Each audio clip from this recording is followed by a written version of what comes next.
রাজা বাদশাদের টাকা ছিল, জমিদারের টাকা ছিল, গরিব মানুষের মেয়েকে নিয়ে এসে রাজমহলে কিন্তু উনি শুয়ে থেকে সুরা পান করতেন, আর গরিব মানুষের মেয়ে কিন্তু নাচ গানা করত।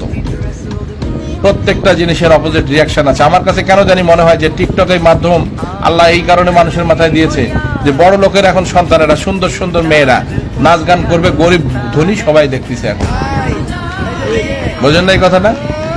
যে টিকটকের মধ্যে গরিব মানে কি, বড় লোকের মেয়েরা এখন নাচে। কোনোদিন যদি বলা হয় যে কোটিপতির মেয়ে তুমি একটু নাচো তো বাবু, নাচবে কখনো? কিন্তু দেখেন যে যদি টিকটক করে থাকে, ও টিকটকের মধ্যে এমন নাচ শুরু করছে মানে পারলে মোবাইলের স্ক্রিন ভেঙে যায়।